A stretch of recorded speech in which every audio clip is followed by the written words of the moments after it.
You know, I know him from a different time. Yeah. The sweetest, most fun boy, just adorable. In late 2023, Cher took a step few parents ever make. She filed for a conservatorship over her own son. It was a drastic, deeply personal move between two adults. She called it a matter of life and death. Her son, Elijah Blue Allman, fired back immediately, insisting he was sober, capable, and fully in control of both his life and his finances. That moment was more than a legal filing. It felt like the final fracture, the one that exposed decades of buried pain, an unstable childhood, years shadowed by addiction, a persistent sense of abandonment, conflicts that played out behind closed doors until they no longer could. So what could push one of entertainment's most resilient icons into open conflict with her own child? How does a bond built on blood reach the point of courtroom lines and legal authority? At what moment does protection begin to look like control, and love starts to resemble a battlefield? What really happened between them? To understand the breaking point, we have to go back to where the cracks first began. Born into a chaotic marriage. The relationship between Cher and Greg Allman began with intensity but very little stability, setting the emotional backdrop into which their son would later be born. In his memoir, My Cross to Bear, Greg described their first date as the worst, recalling that he arrived late and intoxicated. Yet, despite the disastrous start, the chemistry between them was undeniable and quickly pulled them together. On June 30th, 1975, only days after finalizing her divorce from Sonny Bono, Cher flew to Las Vegas and married Greg in a spontaneous ceremony that reflected more emotion than caution. However, the reality of Greg's heroin and alcohol addiction surfaced almost immediately, prompting Cher to file for divorce just 9 days later, when Greg promised he would get sober. She hesitated and chose to give the marriage another chance, hoping that commitment and the prospect of a family might stabilize their turbulent life. The birth of Elijah Blue Allman on July 10, 1976, briefly appeared to validate that hope. Around the same time, a feature in People portrayed the couple as optimistic new parents building a peaceful household, and Cher publicly stated that Greg had stopped using drugs. To outside observers, the narrative looked reassuring, two major music figures starting over with a new child. Yet, the stability proved temporary. Greg gradually returned to partying and unpredictable behavior, and the sense of security Cher had tried to construct began to erode. Years later, Chaz Bono shared a revealing memory. Greg once became lost while driving to pick him up, an incident that quietly illustrated how unreliable daily life had become for the children. Recognizing the growing instability, Cher ultimately chose to end the marriage permanently in 1979, prioritizing her children's safety over the possibility of reconciliation. She entered single motherhood while continuing to sustain one of the most demanding careers in entertainment, a balancing act that required constant travel, long filming schedules, and extended absences from home. For Elijah, the consequences unfolded gradually. He grew up largely without a consistent father figure, aware of Greg's fame but separated from his everyday presence. At the same time, being raised in Beverly Hills surrounded him with privilege, yet left him feeling strangely disconnected, as he would later admit that the environment never felt entirely real or comfortable. When Elijah was 7, Cher enrolled him in boarding school with the intention of giving him structure, discipline, and distance from the chaos of celebrity culture. From her perspective, it was a protective decision shaped by practicality and concern. From his perspective, however, the experience felt like abandonment. In later interviews, he explained that being sent away at such a young age created a lasting impression that he had been pushed aside rather than held close, even though he would eventually say he forgave his mother. This divergence in interpretation quietly defined the emotional architecture of their relationship. Cher believed she was shielding her son from instability and giving him opportunities she never had, while Elijah internalized the separation as proof of emotional distance. What emerged was a bond rooted in genuine maternal love, but complicated by absence, pressure, and misunderstanding. Long before addiction, public disputes, and legal confrontations entered their lives, the pattern had already been established. A mother determined to protect, and a son struggling with the loneliness that sometimes accompanies protection delivered from afar. Elijah had been born during an attempt to save a fragile marriage, yet instead of anchoring the family, his arrival marked the beginning of a far more complex emotional journey, one whose aftershocks would shape the connection between mother and son for decades. A search for identity. As Elijah Blue Allman moved into adolescence, his life became defined by movement rather than permanence. Schools changed frequently, often in response to behavioral struggles that administrators described as rebellious or disruptive. At one point, he was sent to military school, a decision intended to impose discipline and structure. Yet, despite the upheaval, Elijah would later reflect that boarding school offered an unexpected benefit. Distance from Hollywood allowed him to recognize what he described in a 2014 interview with the Daily Mail as the superficiality of superstardom. Removed from constant celebrity exposure, he briefly experienced something closer to normalcy. That sense of grounding, however, did not shield him from deeper risks. Elijah has said that he began experimenting with drugs at just 11 years old, recalling trips to Harlem where he purchased cannabis and ecstasy with a casualness that, in hindsight, alarmed even him. At the time, he framed the behavior as ordinary, explaining that substance use felt normalized within the social circles orbiting celebrity culture. Access was easy, supervision was inconsistent, and the boundaries that typically shape childhood appeared blurred. Meanwhile, Cher's personal life remained highly visible. Over the years, Cher was romantically linked to several major figures, including Tom Cruise, Val Kilmer, Richie Sambora, and Gene Simmons. For Elijah, these men sometimes filled emotional spaces left vacant by his father's absence. He later expressed gratitude toward them, particularly for moments that felt traditionally paternal, such as teaching him how to play guitar. Music gradually became both an outlet and a stabilizing force, offering him a sense of authorship over his own identity rather than one inherited from fame. Cher herself eventually acknowledged the difficulty of balancing motherhood with a global career. During a 2004 appearance on Dr. Phil, she admitted that being a mother did not always align smoothly with the demands of her professional life and expressed regret about the lack of consistency her children experienced. She described her relationship with Elijah as unusual, suggesting that their communication often occurred almost by osmosis, an admission that hinted at emotional closeness existing alongside practical distance. For Elijah, that distance gradually translated into a belief that something essential was missing. He would later suggest that unconditional love, the steady reassurance many children rely upon, sometimes felt uncertain to him. This perception did not necessarily reflect Cher's intentions. Rather, it revealed how differently mother and son interpreted the same reality.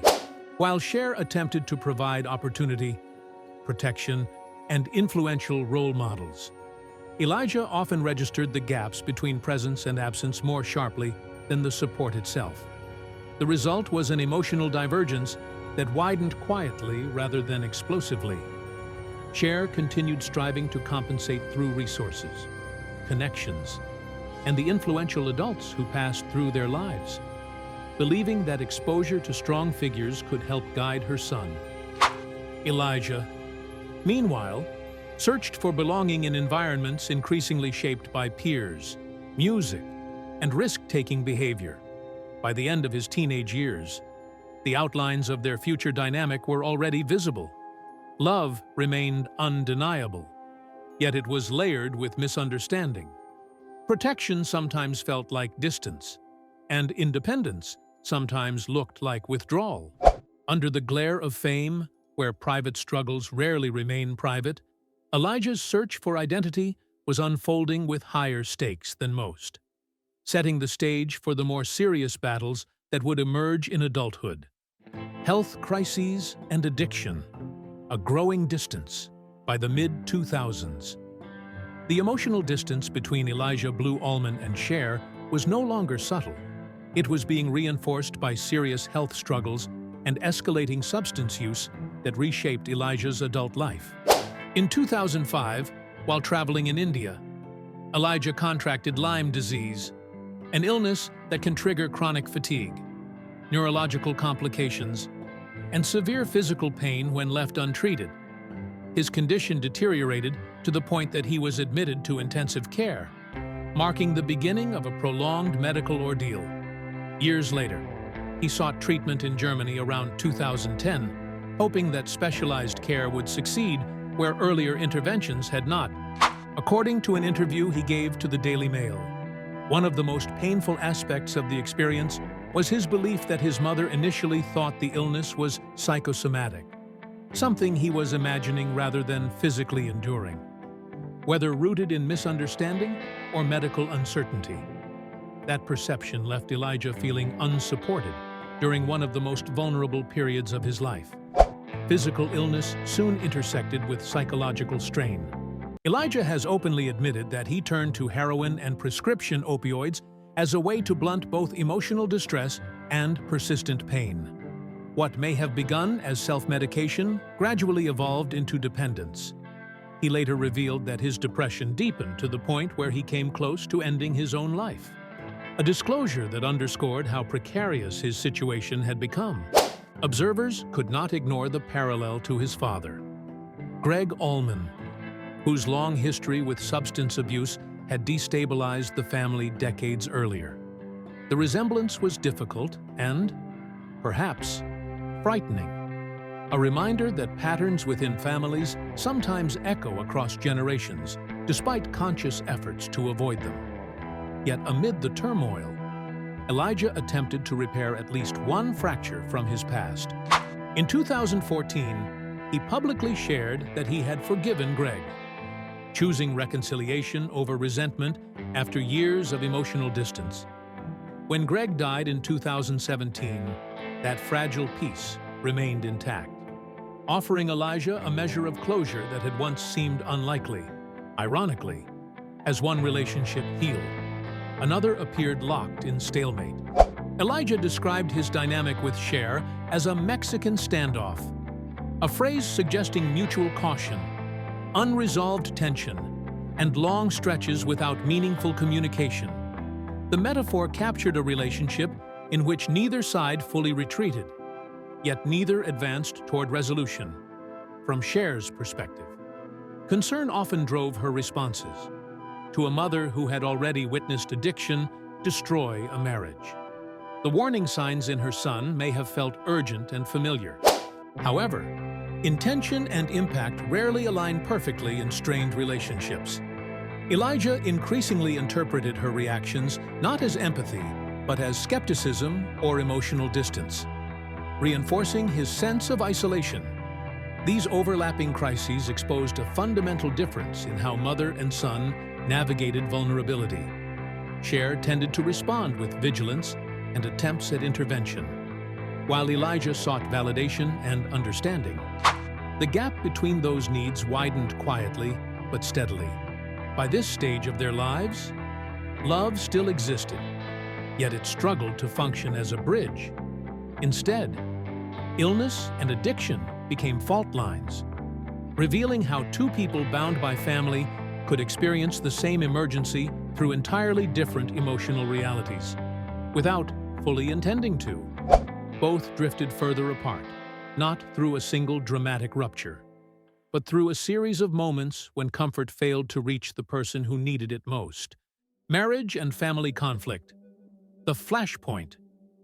By 2013, the fragile relationship between Elijah Blue Allman and Cher faced one of its most defining tests, Elijah's marriage to Mary Angela King, often known as Queenie, rather than serving as a moment of family unity. The wedding deepened an already widening divide. Elijah chose not to invite his mother to the ceremony after concluding that she did not recognize or support the engagement. The absence was striking, particularly given Cher's public image as a fiercely devoted parent.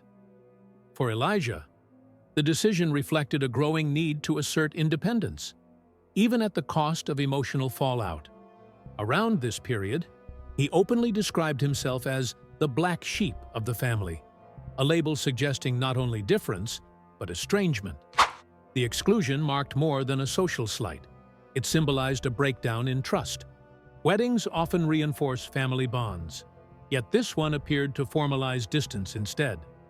Observers noted that the silence between mother and son grew heavier afterward, with communication becoming increasingly sporadic. Nearly a decade later, the tension resurfaced in far more dramatic fashion.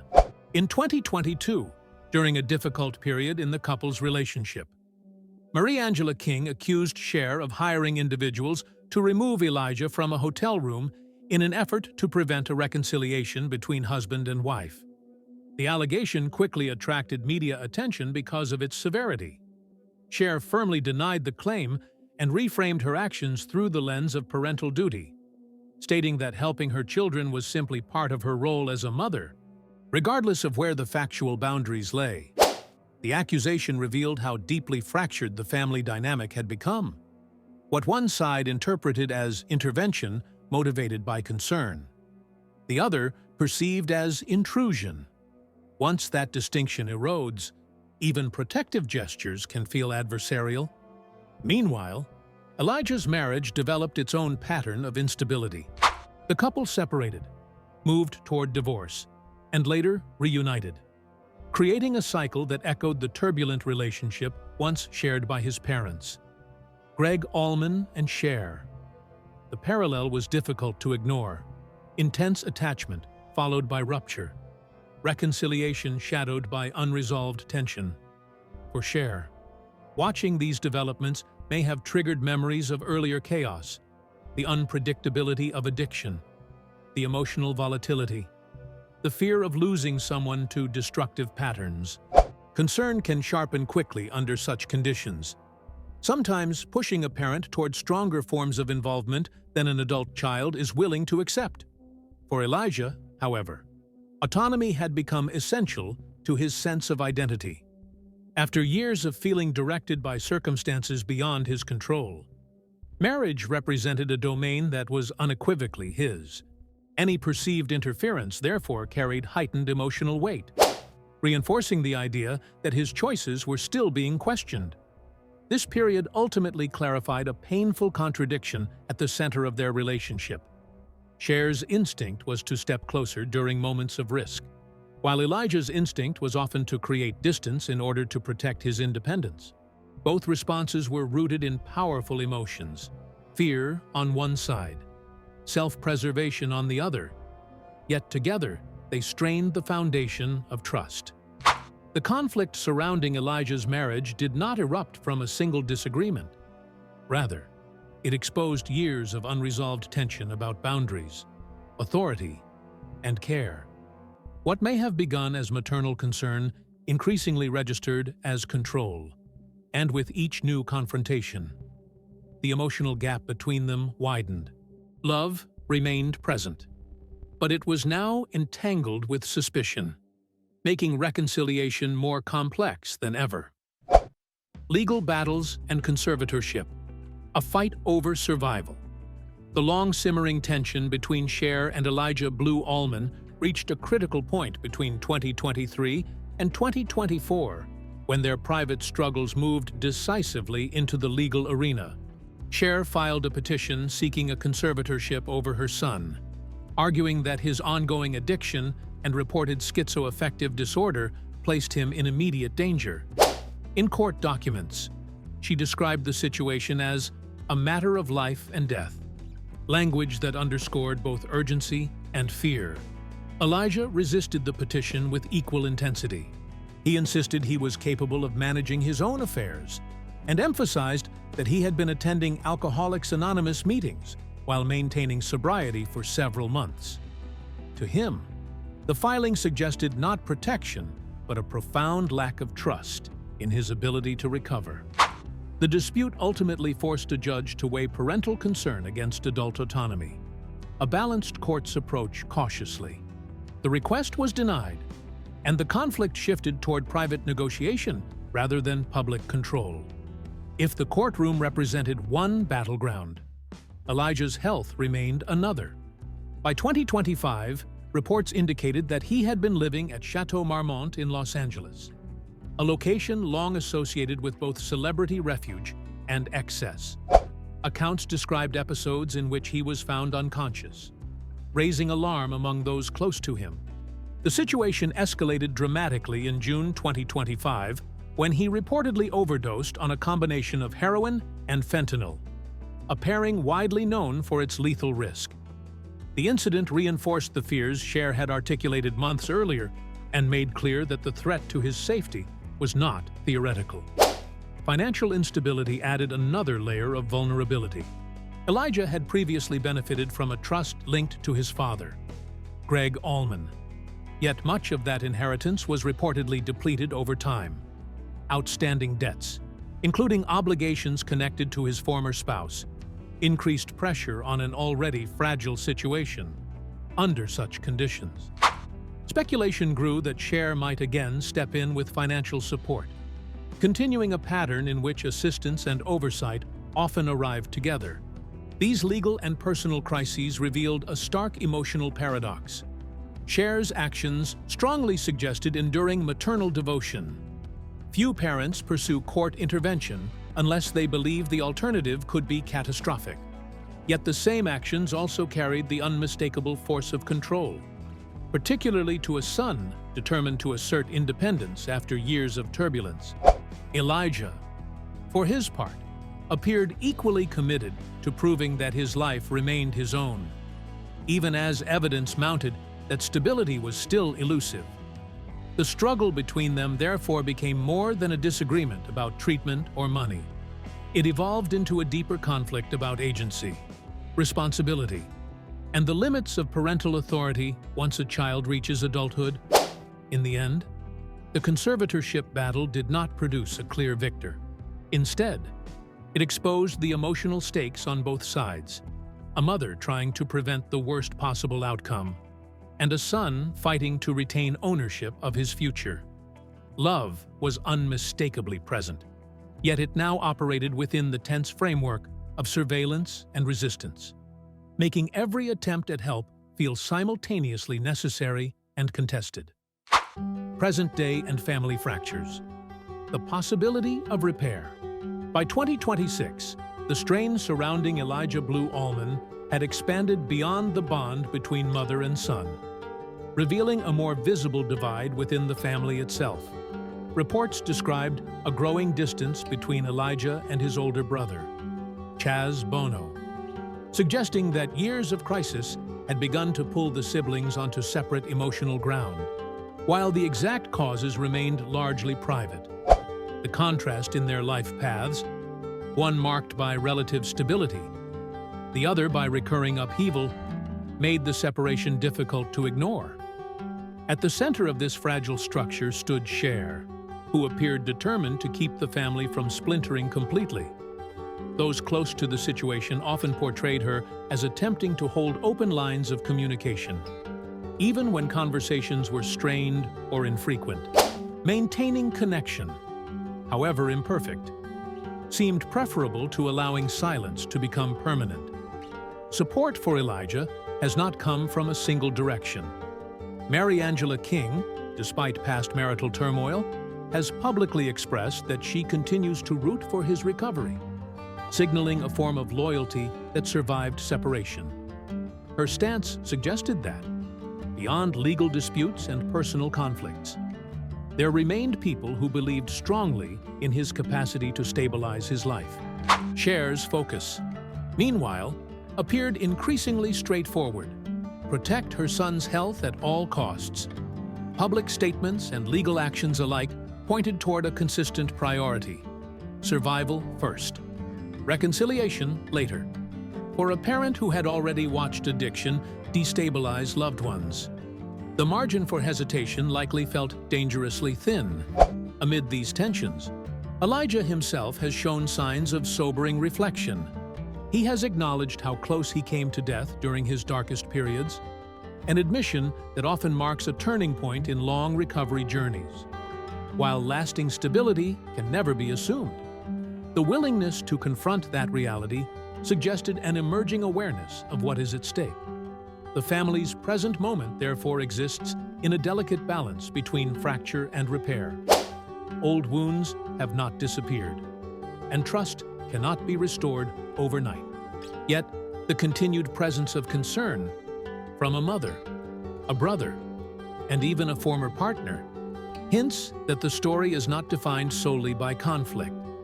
If the past decades were shaped by distance, the future may depend on something quieter but far more difficult: patience, accountability, and the gradual rebuilding of trust. Hope remains uncertain, but it has not vanished. Conclusion: the story of Cher and Elijah Blue Allman is not defined by a single crisis, but by a lifetime of emotional turns that began with hope and gradually hardened into conflict.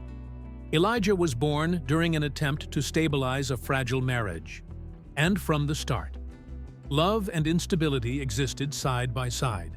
As fame intensified, so did the pressures surrounding their family, turning private struggles into public narratives and making ordinary repair far more difficult. At its core, their relationship reflects one of the central tensions of parenthood: the fragile boundary between protection and control. Cher has often embodied a form of fierce maternal defense, stepping forward whenever she believed her son's safety was at risk. Her actions suggest urgency, vigilance, and an unwillingness to stand by while danger approached. Elijah, by contrast, has consistently fought for autonomy, determined to define his life on his own terms even when that independence carried visible risk. Neither role is inherently incompatible with love, yet together they created friction that repeated across decades. Concern was sometimes interpreted as intrusion, while independence occasionally appeared indistinguishable from self-destruction. Their conflict therefore reveals less about opposition and more about two powerful instincts colliding: a mother's need to protect and a son's need to self-govern. Still, the presence of conflict does not erase the presence of attachment. What makes their story compelling is not the distance they have experienced, but the fact that neither has fully walked away. Every intervention, every reconciliation attempt, and even every argument signals that the bond remains intact beneath the strain. Whether complete healing lies ahead remains uncertain, but the possibility endures. Their journey ultimately offers a quiet reminder: family love is rarely simple, often resilient, and sometimes strong enough to survive even the longest seasons of fracture.